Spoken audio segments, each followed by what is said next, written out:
வணக்கம் astro Arunji channel நேர்களே, நான் உங்கள் அன்பான சயின்டிபிக் வேதிக் அஸ்ட்ராலஜர் அஸ்ட்ரோ அருண்ஜி பேசுகிறேன்.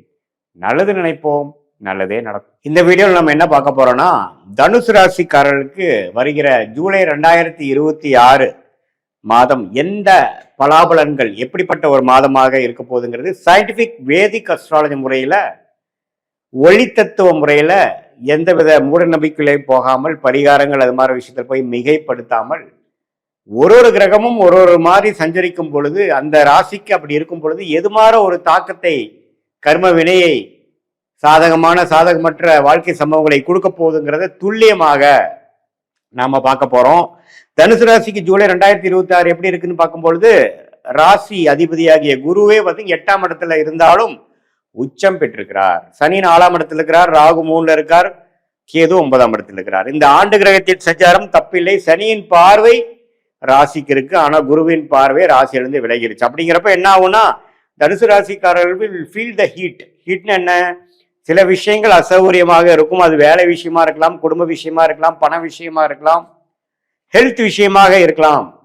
பட் நீங்க ஏதோ ஒரு நோக்கி போறீங்க, ஒரு விஷயத்தை நீங்க பாக்குறீங்க, எதையோ வந்து அச்சீவ் பண்றதுக்கு நம்ம மெனக்கெடுறோம் அப்படிங்கிறது. அந்த சனியின் 10ஆம் பார்வை வருது. அது 4ஆம் இடத்துல இருக்கும் பொழுது வீடு, வண்டி, வாகனம், வேலை, தொழில் விஷயமாக நமக்கு கொஞ்சம் வேலை பளு இருக்கு, அதிகமா இருக்கு, அந்த ஸ்ட்ரெஸ் போயிட்டு இருக்குங்கிறது தெரியுது. அதே மாதிரி குரு வந்து 8ல இருக்கிறதுனால 2ஆம் இடம், 4ஆம் இடம், அதே சமயத்தில் 12ஆம் இடத்தை பார்க்கறதுனால இடம் மாற வேண்டியது, ஒரு அலைச்சல், ஒரு டிராவலிங், ஒரு இடம் விட்டு இன்னொரு இடம் போறது, பல விஷயங்கள் ட்ரை பண்றது, செகண்டரி சோர்ஸ் ஆஃப் இன்கம் பார்க்கறது, அது மாதிரி விஷயங்கள்லாம் கொடுக்கக்கூடிய அமைப்பு இருக்கு. ராகு 3லும் கேது 9ல இருக்கிறதும் தப்பு இல்லை. ஃபாதர் ரிலேட்டடான விஷயத்துல சில சிக்கல்கள் வந்து அந்த ப்ராப்பர்ட்டி ரிலேட்டடா கொஞ்சம் வரும். அதுக்கு வேணுங்கிற விஷயங்கள் நம்ம கொஞ்சம் எஃபோர்ட் போட வேண்டியது வரலாம். மாத கிரகம் எப்படி இருக்குன்னு பாத்தீங்கன்னா, சூரியன் வந்து 8ல மறைஞ்சு குருவோட சேர்ந்து இருக்கிறது நல்லதுதான். ராஜோகாதிபதி வந்து சூரியன் 9ஆம் இடத்துல இருக்கக்கூடிய 9ஆம் வீட்டு அதிபதி 8ல போய் குருவின் பார்வை பெறுகிறார். எப்ப? மாதத்தின் செகண்ட் ஹாஃப்ல இருந்து.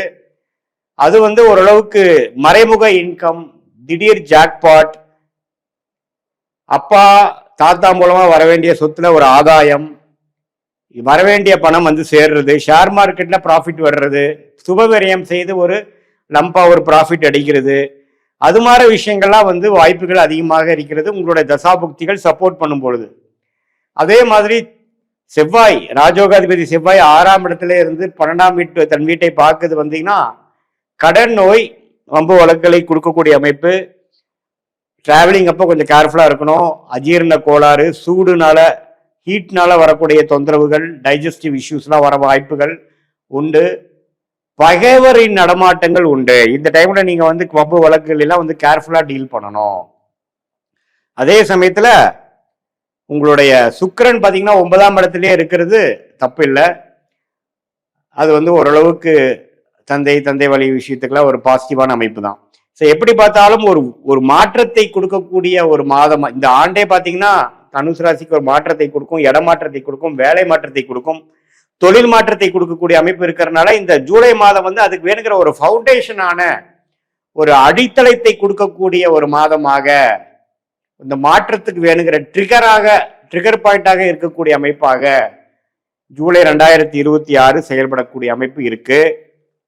அதனால பாத்தீங்கன்னா மாற்றம் ஒன்றே மாறாததுங்கிறத நீங்க மறந்துடக்கூடாது. மாறும், வேலை மாறும், தொழில் மாறும், இடம் மாறும்.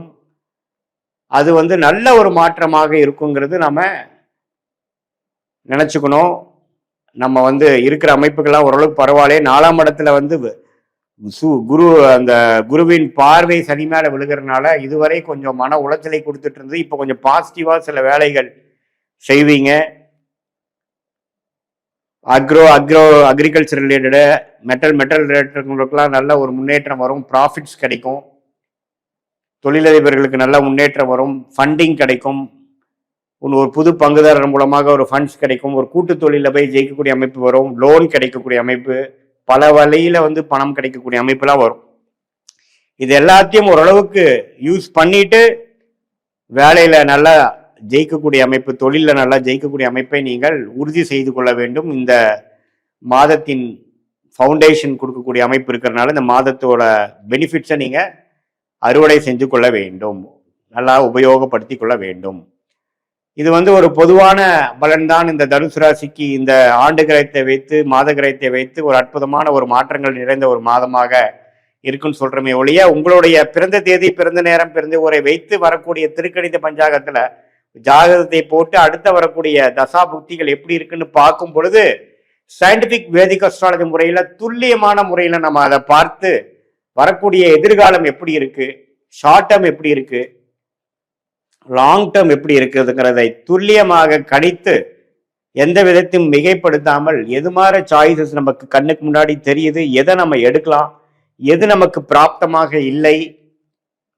நம்மளுடைய 18 வருஷம் அனுபவத்துல கிட்டத்தட்ட ஒரு 40,000 ஜாதகம் பார்த்ததுல ஒரு லக்னத்துக்கும் என்னென்ன கிரகம் நல்ல ஒரு வலிமையாக வேலை செய்யும், எந்த கிரகம் அவ்வளவு சிறப்பா இருக்காது, உங்களுக்கு எந்த மாதிரி தசாபுக்தியில் போய் கொண்டிருக்கிறதுங்கிறதெல்லாம் துல்லியமாக கணித்து உங்களுடைய கிரகத்தின் திக்பலம் என்ன, ஸ்தான பலம் என்ன, திருக்பலம் என்ன, ஒரு கிரகமும் ஒரு பெட்டியில ஒரு ராசியில எவ்வளோ டிகிரி இடைவெளியில இருக்காரு, எந்த நட்சத்திரத்தில் இருக்கிறாரு, உங்க லக்னத்துக்கு நீங்க என்ன மாதிரி நட்சத்திரத்துல பிறந்தீங்க, நீங்க மூல நட்சத்திரமா அல்லது பூராட நட்சத்திரமா அல்லது உத்திராட நட்சத்திரமா, போயிட்டு இருக்கிற தசாபுக்திகள் உங்க லக்னத்துக்கு யோக தசைகளா, இதெல்லாம் பார்த்து தசா புக்தி அந்தரம் சூக்ஷமம், தசையை டிவைட் பண்ணா புக்தி, புக்தியை டிவைட் பண்ணா அந்தரம், அந்தரத்தை டிவைட் பண்ணா சூக்ஷமம். ஸோ தசாங்கிறது 10 வருடம் 5 வருடம்,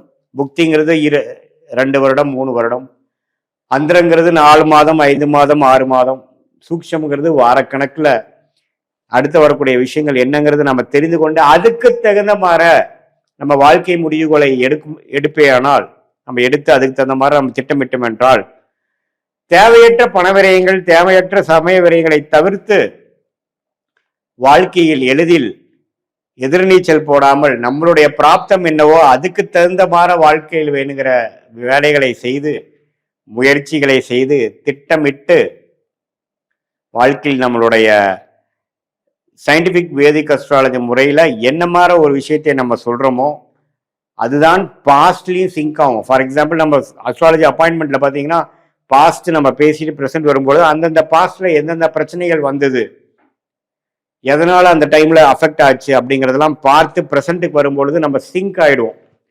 சிங்க் ஆகிட்டு இப்போ வரக்கூடிய ஃபியூச்சர் ஷார்ட் டைம் எப்படி இருக்கு, அடுத்த வரக்கூடிய லாங் டேர்ம் எப்படி இருக்குங்கிறதெல்லாம் ஒருங்கிணைத்து பார்க்கும் பொழுது நமக்கு யோகமான துறை என்ன, யோகமான தொழில் என்ன, யோகமான படிப்பு என்ன, எது மாதிரி நேரத்தில் எப்படி நடக்க போகுது, வேலையா வியாபாரமா அப்படிங்கிற எல்லா கேள்விகளும் ஒரு வயதினருக்கும் என்னென்ன மாதிரி கேள்விகள் வருமோ அந்த கேள்விகளுக்கு வேணுங்கிற சரியான விடை நம்ம ஜாதகத்தில் எப்படி காட்டுதுங்கிறதை பார்த்து அதுக்கு தகுந்த மாதிரி நம்ம வேலைகளை செய்து திட்டமிட்டு நம்ம செயல்பாடுகளை அமைத்து கொண்டே ஆனால் வாழ்க்கையில் எளிதில் வெற்றி பெற முடியும் என்று சொல்ல விரும்புகிறேன். மீண்டும் மற்றொரு காணொலியில் சந்திப்போம். நன்றி, வணக்கம்.